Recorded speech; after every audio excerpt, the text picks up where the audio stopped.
Et si ce convoi d'or, que tout le monde croyait banal, était en réalité la première salve d'une révolution invisible? Imaginez la scène. Une nuit sans lune, un silence oppressant règne sur les routes poussiéreuses du Burkina Faso.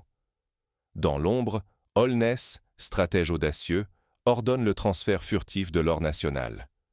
Officiellement, il s'agit d'un simple échange commercial, mais, en coulisses, un pacte secret lie ce transport à une société disposant d'un accès direct à la CEDEAO. Chaque once d'or s'apprête à devenir un levier politique, un pion décisif sur l'échiquier ouest-africain. Pour la majorité, ce n'est qu'un convoi parmi tant d'autres, ignoré des analystes internationaux et minimisé dans les rapports officiels. Pourtant, derrière cette opération se cache un acte de résistance, comparable à la marche du sel menée par Gandhi en Inde, lorsque l'exploitation coloniale a été défiée par une action symbolique mais déterminante. Ici aussi, il s'agit d'une affirmation de souveraineté, mûrement calculée, face à ceux qui pillent l'Afrique depuis des générations, souvent sous prétexte de l'égalité. Ce geste, imperceptible pour les observateurs extérieurs, va bien au-delà d'un simple transfert de richesses. Si le Burkina Faso réussit, il pourrait enfin financer son avenir avec ses propres ressources, à l'image de la révolution pétrolière du Venezuela sous Hugo Chavez, qui a cherché à reprendre le contrôle national sur les hydrocarbures. Mais si ce plan échoue ou attire la colère des grandes puissances, la réputation du pays et des années d'espoir pourraient s'effondrer en un instant, tout comme l'expérience douloureuse du Chili d'Allende, renversé après sa tentative de nationalisation des mines de cuivre. Ce n'est pas juste un convoi d'or, c'est un affrontement silencieux pour l'autonomie de toute une région. Êtes-vous prêts à comprendre comment ce pari a commencé, pourquoi il pourrait bouleverser l'Afrique de l'Ouest, et surtout, comment il résonne ailleurs dans l'histoire? Tout débute par une décision prise dans l'urgence, alors que le pays vacille sous la pression de la dette, des menaces extérieures et de la défiance populaire. Mais derrière chaque mouvement de ce convoi, ce sont des intérêts colossaux qui s'affrontent, des alliances qui se tissent et se défont à une vitesse vertigineuse. Pour comprendre pourquoi ce convoi est si crucial, il faut plonger dans l'histoire. Depuis des siècles, l'Afrique de l'Ouest est le théâtre d'une lutte permanente entre pillards et résistants. À l'époque de l'Empire du Mali, déjà, l'or du Sahel attirait les marchands arabes et européens. Plus tard, lors de la colonisation, ce métal précieux fut systématiquement extrait et exporté vers l'Europe, enrichissant des nations lointaines pendant que les populations locales s'enfonçaient dans la pauvreté. Un parallèle frappant. Au Congo, au début du XXe siècle, le caoutchouc et l'ivoire subirent le même sort sous Léopold II. Aujourd'hui, la domination ne porte plus l'uniforme du colon. Elle se glisse dans des accords économiques inégaux, négociés dans l'opacité. Chaque ligne d'un traité verrouille un peu plus la dépendance du Burkina Faso, chaque signature éloigne les bénéfices des populations locales. Pendant que l'or s'envole, les routes restent en terre battue, les dispensaires manquent de médicaments et les écoles ferment par manque de financement. La CEDEAO, supposée défendre un commerce juste et équitable, impose en réalité ses propres règles. Derrière la façade de l'intégration régionale, les corridors commerciaux et les barrières douanières servent souvent les intérêts d'élites locales et d'alliés étrangers, bien plus que ceux des peuples. Le cas du cacao ivoirien illustre ce phénomène. Malgré la richesse générée, la majorité de la population demeure pauvre, car la chaîne de valeur est contrôlée à l'extérieur. Dans ce théâtre verrouillé, surgit Ibrahim Traoré. Ce jeune chef d'État, à peine âgé de 30 ans, refuse de jouer le rôle qu'on veut lui assigner. Comme Thomas Sankara avant lui, il incarne la colère d'une génération lassée de voir son avenir bradé. Il promet de reprendre la main sur les richesses du pays et de briser les chaînes invisibles de la dépendance. Derrière les routes officielles, une autre réalité se dessine.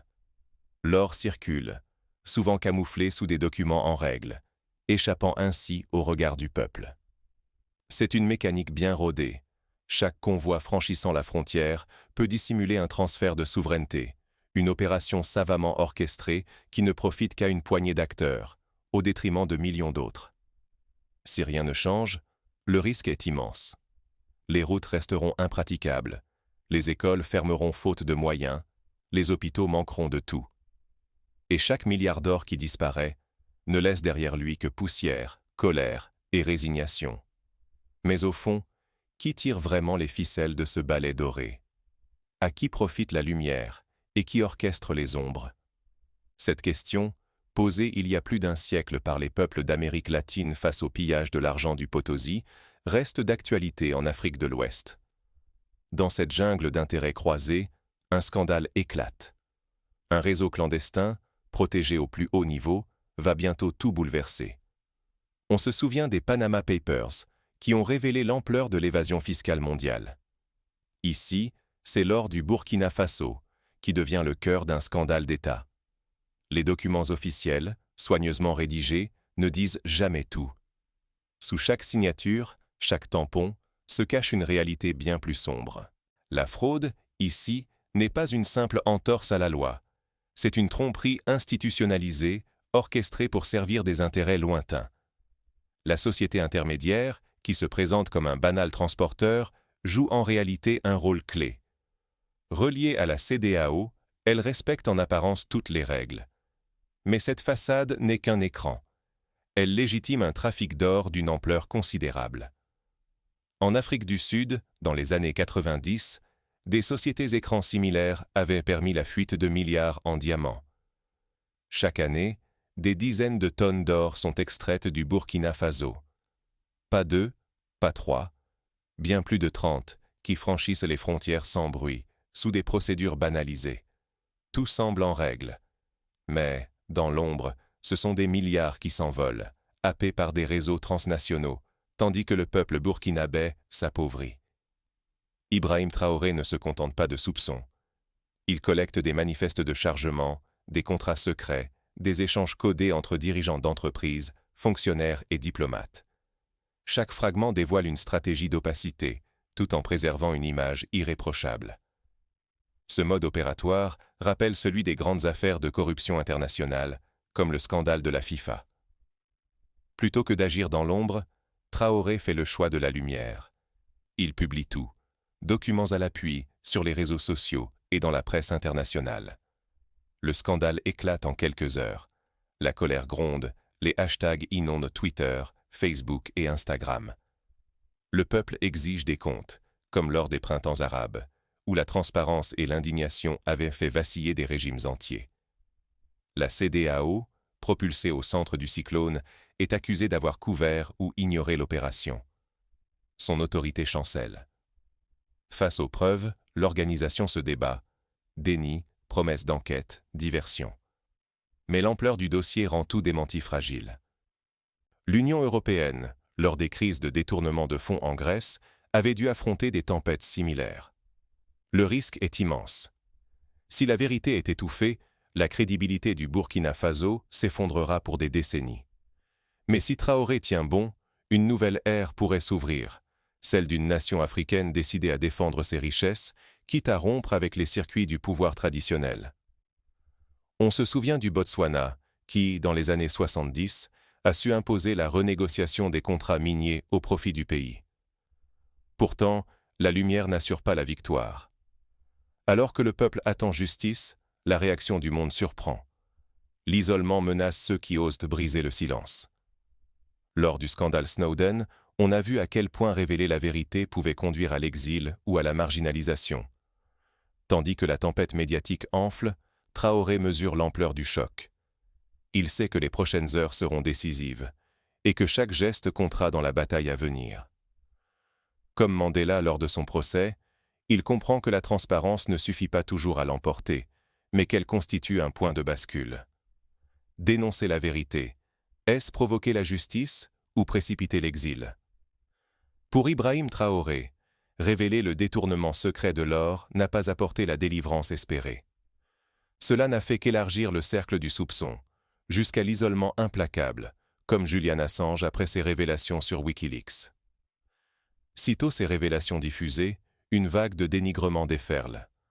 Les médias internationaux minimisent l'affaire, réduisent l'impact à quelques entrefilets. Sur les réseaux sociaux, les rumeurs et fausses accusations se multiplient, orchestrées depuis l'ombre pour discréditer Traoré et détourner l'attention, tout comme lors du scandale Petrobras au Brésil. Dans ce tumulte, l'exportation illégale continue sans relâche. Les convois reprennent les mêmes routes, protégés par les mêmes complicités. Chaque lingot franchit la frontière, emportant une part du futur du Burkina Faso, tandis que les procédures officielles servent de camouflage, entretenues par le silence ou la complicité de certains responsables. Cette situation rappelle celle du pétrole nigérian, siphonné par des réseaux mafieux malgré les dénonciations. Derrière la façade, les acteurs étrangers réévaluent leurs priorités. La France, tiraillée entre ses intérêts économiques et la stabilité de ses réseaux, hésite à intervenir. La Russie discerne une occasion d'étendre son influence, profitant du chaos. La CEDEAO, quant à elle, oscille entre la condamnation de principe et l'inaction, prisonnière de ses propres contradictions. Ce jeu d'équilibre rappelle la guerre froide, où chaque crise africaine devenait un terrain d'affrontement indirect. À chaque déclaration, Traoré s'isole davantage. Ses alliés traditionnels se détournent, tandis que les circuits de corruption se recomposent et s'adaptent. Pourtant, dans cet isolement, Traoré incarne désormais une résistance fragile, la preuve qu'un chef d'État peut encore oser défier l'ordre établi, même au péril de tout perdre. Comme Patrice Lumumba, il devient un symbole, mais aussi une cible. Alors, qui contrôle vraiment le commerce africain? Les institutions qui négocient en coulisses, les puissances qui imposent leurs règles, ou les peuples qui aspirent à reprendre la maîtrise de leurs ressources, quitte à affronter le monde entier?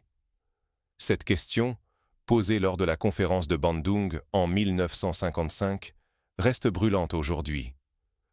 Pour Traoré, cette révélation n'est pas une fin, mais le début d'une confrontation. Il sacrifie sa réputation, sa liberté, parfois sa vie. C'est l'avenir du Burkina Faso qui vacille, suspendu entre résignation et sursaut. Se taire, ce serait capituler. Parler, c'est s'exposer à la vindicte, à l'isolement, à la mort politique. Nelson Mandela, encore, avait résumé ce dilemme en une phrase. « J'ai appris que le courage n'est pas l'absence de peur, mais la capacité de la vaincre. » Mais lorsque la vérité ne suffit plus à faire bouger les lignes, que reste-t-il à entreprendre? L'histoire de Traoré interroge les limites de la transparence et la résilience des réseaux qui pillent l'Afrique depuis des décennies. Les exemples du Ghana, qui a réussi à instaurer une taxe sur l'exportation de l'or, ou de la Norvège, avec son fonds souverain pétrolier, montrent que des alternatives existent. Alors que Traoré se retrouve seul face à l'adversité, de nouveaux choix s'imposent. La lutte pour la souveraineté du Burkina Faso entre dans une phase décisive. Il doit construire des alliances durables, renforcer les institutions de contrôle et mobiliser la société civile. C'est là que réside la clé du changement durable. Peut-on vraiment reprendre le contrôle lorsque le système lui-même protège le vol? Cette question hante aujourd'hui le Burkina Faso et, plus largement, l'Afrique de l'Ouest tout entière. Dans les années 70, le Nigeria a tenté de nationaliser son pétrole. Les résistances furent colossales, mais le pays a fini par imposer une nouvelle donne. Dénoncer ne suffit pas. Souvent, exposer la vérité revient à se piéger soi-même. Ibrahim Traoré l'a compris. Il ne s'agit pas seulement de révéler, mais de construire des alliances solides et des mécanismes de contrôle réellement indépendants. Le cas du Rwanda, qui a bâti une autorité de régulation indépendante, peut servir d'exemple. Désigner les coupables ne change rien sans un front commun. Société civile, journalistes, citoyens ordinaires, tous doivent rester vigilants, s'informer, agir. La moindre inattention, la moindre résignation ouvre la porte à de nouveaux détournements. L'histoire récente du Botswana, qui a mis en place des audits citoyens des comptes miniers, prouve que la mobilisation collective peut changer la donne.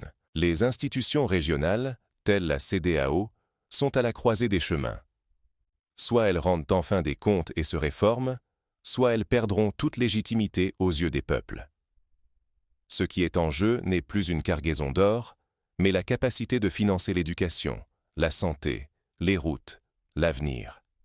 Un seul milliard bien investi, c'est des milliers d'écoles, des dizaines d'hôpitaux, des réseaux d'eau potable pour des villages entiers. À chaque tonne d'or récupérée, c'est une classe supplémentaire, un hôpital bâti, un village électrifié. Mais à chaque tonne volée, c'est une génération condamnée à la dépendance et à l'exil. L'exemple de la Namibie, qui a réussi à transformer ses ressources minières en investissements sociaux, offre une lueur d'espoir.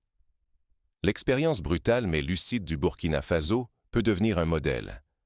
Elle montre que même face à des lois et des traités hostiles, les peuples peuvent inverser la donne s'ils restent mobilisés. L'Islande, après la crise financière de 2008, a prouvé qu'un peuple déterminé peut reprendre le contrôle de ses ressources et imposer la transparence. Manquer ce rendez-vous, c'est condamner l'Afrique à n'être que spectatrice de sa propre histoire. Pourtant, rien n'est écrit d'avance. L'heure est venue de résister, de reconstruire, de reprendre en main le destin commun. Dans les années 50, le Ghana et la Guinée avaient osé l'indépendance. Aujourd'hui, il s'agit d'oser la souveraineté économique. Mais la décision finale ne dépend pas que des chefs. Ce sont les citoyens, dans chaque village, chaque ville, qui détiennent la clé. La suite de l'histoire leur appartient désormais. En Afrique du Sud, la mobilisation anti-apartheid avait commencé dans les quartiers et les usines, bien avant d'arriver au sommet de l'État. Et vous, laisserez-vous l'or quitter votre terre pour enrichir d'autres empires, ou défendrez-vous sa renaissance? Chaque gramme envolé pèse sur l'avenir du Burkina Faso, et bien au-delà, sur celui de toute l'Afrique de l'Ouest. Ce trafic, dissimulé derrière des camions anonymes et des documents irréprochables, cache une guerre silencieuse pour la souveraineté. Ici, dénoncer l'injustice, c'est risquer l'isolement, subir les menaces et voir sa réputation piétinée par ceux qui profitent de l'ombre. Aujourd'hui, la transparence n'est plus un simple principe. Elle est la dernière ligne de défense face à des décennies de pillage. Oser la lumière, c'est affronter les réseaux qui manipulent lois, accords et institutions pour donner une apparence de légalité au vol organisé. Même les dispositifs censés protéger les ressources peuvent se retourner contre ceux qu'ils devraient servir, comme l'ont montré les dérives du système du diamant du sang en Sierra Leone. L'indignation ne suffit plus. Il faut l'action citoyenne, l'audit permanent du pouvoir, l'exigence de rendre des comptes à tous ceux qui prétendent agir pour le bien commun. Car si la vigilance s'endort, ces réseaux reviendront, plus organisés, prêts à écraser toute tentative d'émancipation et à ruiner ceux qui osent parler.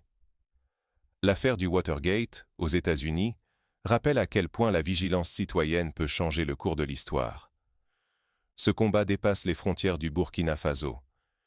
Il interroge la capacité de tout un continent à reprendre en main ses richesses, à financer son développement, à écrire une histoire où la vérité devient un droit, non un péril. La question n'est plus qui transporte l'or, mais qui choisira, malgré les risques, de défendre la transparence et l'autonomie. L'avenir du Burkina Faso, peut-être celui de l'Afrique entière, dépend de notre force collective à transformer les révélations en changement. L'heure n'est plus à la résignation. Chaque geste compte, chaque voix pèse, chaque choix façonne le destin à venir. Alors, face à la nuit et à la lumière, quelle sera notre réponse ?